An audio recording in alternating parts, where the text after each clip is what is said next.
السلام علیکم، میں ہوں اجاز شیخ۔ اوپنہائمر، آپ میں سے بہت سے لوگ شاید اوپنہائمر کے بارے میں نہ جانتے ہیں۔ وہ کون تھا؟ کیا وہ ایک ہیرو تھا جس نے دنیا کو ایک نئی ٹیکنالوجی دی، یا کہ ایک ویلن جو کہ لاکھوں انسانوں کی ہلاکت کا سبب بنا؟ تو آئیے جانتے ہیں اوپنہائمر کی زندگی کے بارے میں کچھ حقائق۔ جے رابرٹ اوپنہائمر دنیا کے ان چند مشہور سائنسدانوں میں شمار کیے جاتے ہیں جن کی ڈسکوریز کے بعد دنیا پہلے جیسی نہیں رہی۔ انہوں نے امریکہ کو دنیا کا پہلا ایٹم بم بنانے والا ملک بنا دیا۔ رابرٹ اوپنہائمر 22 اپریل 1904 کو امریکہ کی ریاست نیو یارک میں پیدا ہوئے۔ ان کے والد جولیس ایس اوپنہائمر جرمنی سے ہجرت کر کے امریکہ آئے تھے، اور امریکہ میں ان کا ٹیکسٹائل کا ایک بہت بڑا بزنس تھا۔ جے رابرٹ بچپن ہی سے ایک ذہین اسٹوڈنٹ تھے، اور ان کا دھیان پڑھنے لکھنے کی طرف زیادہ تھا۔ وہ 10 سال کی عمر میں فزکس، کیمسٹری اور منرالوجی جیسے سبجیکٹس میں دلچسپی رکھتے تھے، اور وہ نیو یارک کے منرالوجیکل کلب میں اپنی تحقیقات بھی بھیجتے تھے، اور 12 سال کی عمر میں ہی انہیں منرالوجیکل کلب نے پریزنٹیشن کے لیے دعوت نامہ بھیج دیا۔ ان کے والد نے انہیں نیو میکسیکو میں تعلیم کے لیے بھیج دیا۔ 1922 میں انہوں نے ہارورڈ یونیورسٹی میں ایڈمیشن لیا، اور وہاں انہوں نے 4 سال کی ڈگری 3 سال میں ہی مکمل کر لی۔ انہوں نے کیمسٹری میں میجر کیا، لیکن ہارورڈ یونیورسٹی میں انہوں نے یہ ریئلائز کیا کہ ان کا انٹرسٹ فزکس میں زیادہ ہے۔ ان کے زیادہ دوست نہیں تھے، اور ان کا کہنا تھا کہ I need physics more than friends. 1927 میں انہوں نے 23 سال کی عمر میں پی ایچ ڈی کر لی تھی۔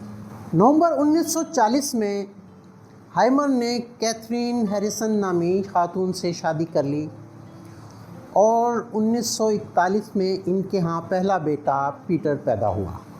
جرمنی میں جب ہٹلر کا دور شروع ہوا تو وہاں سے بہت سے سائنسدان جرمنی چھوڑ کر امریکہ شفٹ ہو گئے تھے، جن میں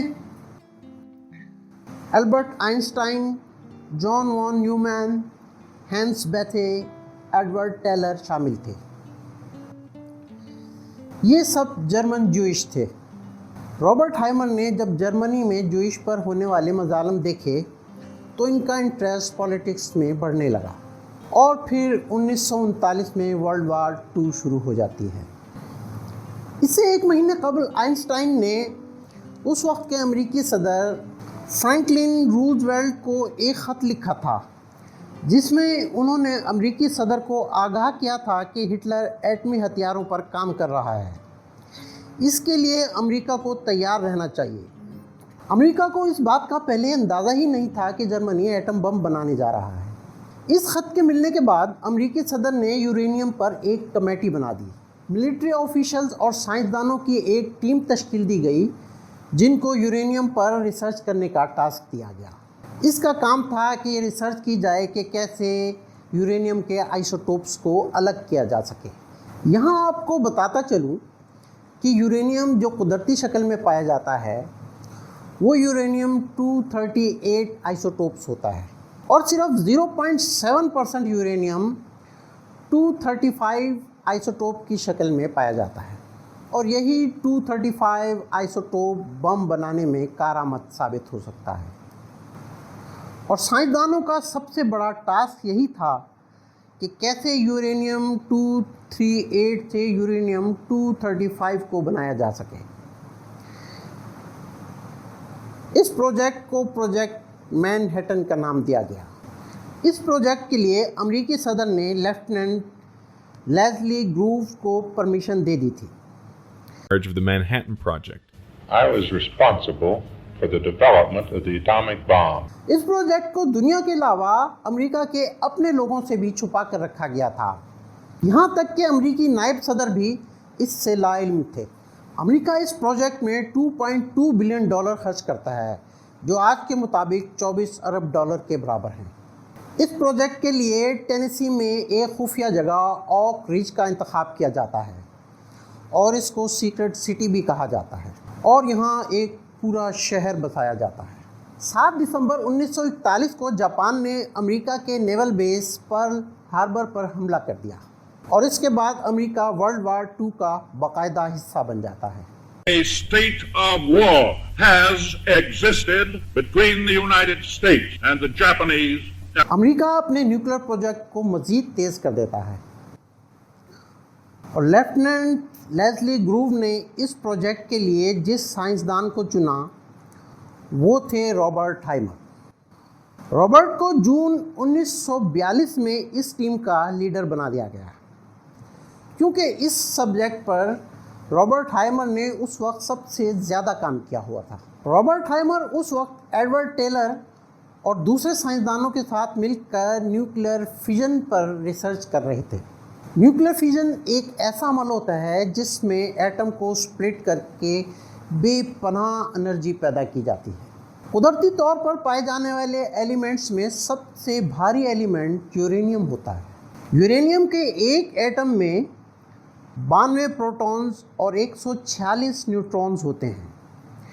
ان کو جمع کرنے سے یورینیم کا جو ٹوٹل ایٹامک ماس بنتا ہے وہ ہے 238۔ اب اگر یورینیم 238 کو ایک خاص پروسیس سے گزارا جائے تو اس میں سے یورینیم 235 نکلتا ہے جو کہ انتہائی انسٹیبل ایلیمنٹ ہے۔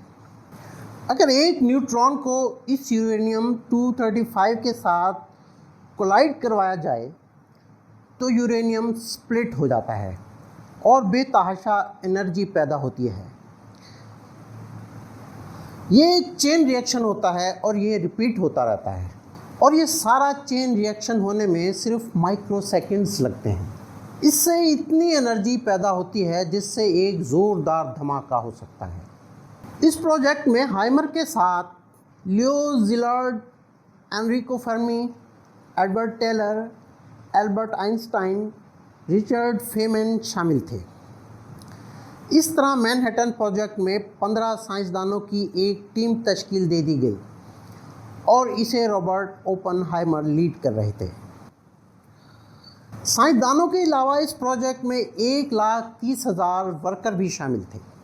ان سائنسدانوں کا ٹاسک یہ تھا کہ یورینیم 238 سے یورینیم 235 کو بنایا جائے اور اس کے لیے 4 میتھڈ ٹرائی کیے گئے: گیسیس diffusion, centrifuge, electro magnetic separation اور لیکوڈ تھرمل ڈیفیوژن۔ ان 4 ٹیکنالوجیز کو ٹرائی کرنے کے بعد 2 کو فائنل کیا گیا: الیکٹرو میگنیٹک سیپریشن اور گیسیس فیوژن۔ دسمبر 1940 میں یورینیم 235 کے علاوہ ایک اور ریڈیو ایکٹیو ایلیمنٹ پلوٹونیم دریافت کیا گیا اور ایسا مانا گیا کہ یہ بھی نیوکلیر بم بنانے میں کارآمد ثابت ہو سکتا ہے، اس لیے اس پر بھی کام شروع کر دیا گیا تھا۔ مگر 1940 سے لے کر 1943 تک صرف 2 ملی گرام پلوٹونیم ہی حاصل کیا جا سکا تھا۔ اس لیے امریکہ 2 ایٹم بمز پر کام کر رہا تھا۔ ایک بم جو یورینیم 235 کے ذریعے بنایا جا رہا تھا اور اس کو لٹل بوائے کا نام دیا گیا تھا، اور دوسرا بم پلوٹونیم 239 سے بنایا جا رہا تھا جس کو فیٹ مین کا نام دیا گیا تھا۔ ہائمر کا کہنا تھا اس کو بم میں ڈالنے سے پہلے اس کا ٹیسٹ کرنا بہت ضروری ہے۔ ان کی اس بات کو مان کر اس کو ٹیسٹ کرنے کا پروگرام بنایا گیا اور اس ٹیسٹ کو ٹرینٹی ٹیسٹ کا نام دیا گیا۔ 16 جولائی 1945 کی صبح نیو میکسیکو کے ریگستانوں لاس الاموس میں اس کا تجربہ کیا گیا۔ یہ بم ہائمر کی توقعات سے کہیں زیادہ پاورفل ثابت ہوا۔ یہ مشروم کی طرح کا دھواں فضا میں 12 کلومیٹر اوپر تک گیا۔ یہ اتنا گرم تھا کہ صحرا کی ریت ایک گلاسی منرل ٹرینیٹائٹ میں تبدیل ہو گئی۔ اس دھماکے کو دیکھ کر ہائمر کافی افسردہ ہو گئے تھے۔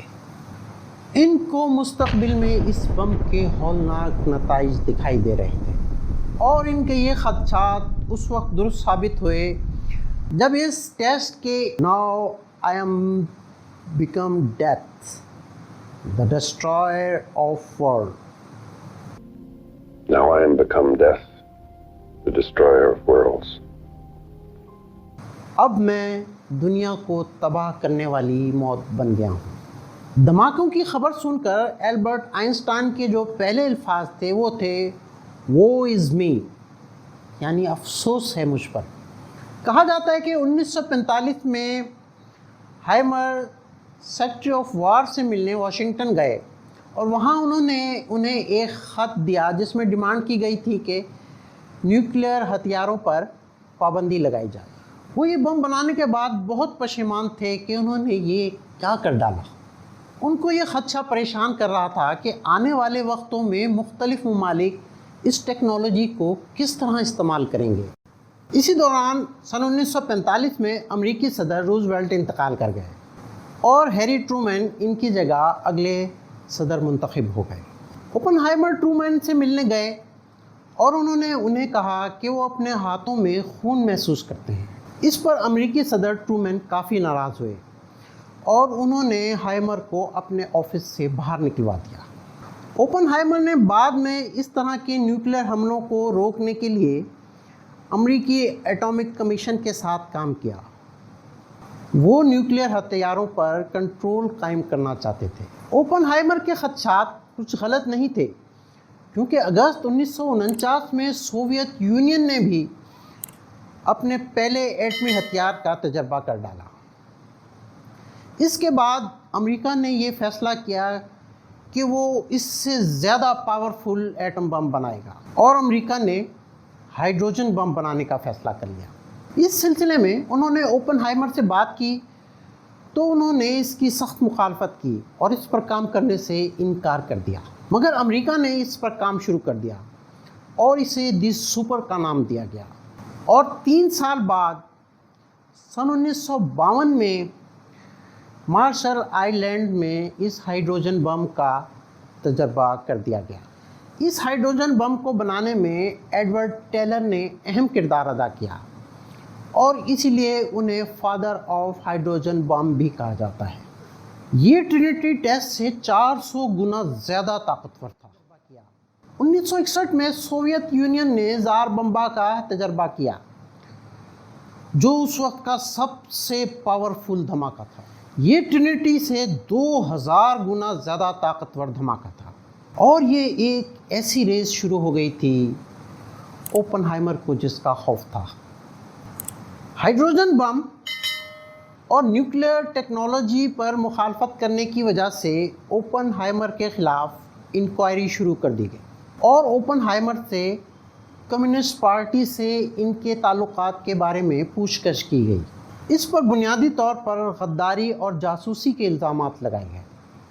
اس طرح کے الزامات اپنے مخالفین پر آج تک لگائے جاتے ہیں۔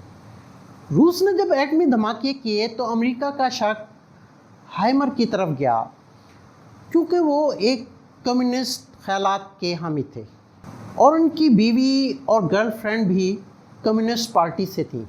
ان پر سوویت یونین کے ایجنٹ ہونے کا الزام لگایا گیا۔ جس شخص نے امریکہ کو ایٹمی طاقت بنایا، اس سے سیکیورٹی کے سارے رائٹس واپس لے لیے گئے۔ البرٹ آئنسٹائن سمیت مختلف سائنسدانوں نے اس کی مخالفت کی، مگر کوئی فائدہ نہ ہوا۔ اگلے کئی سالوں تک اوپن ہائمر دنیا سے الگ ہو کر زندگی گزارتے رہے۔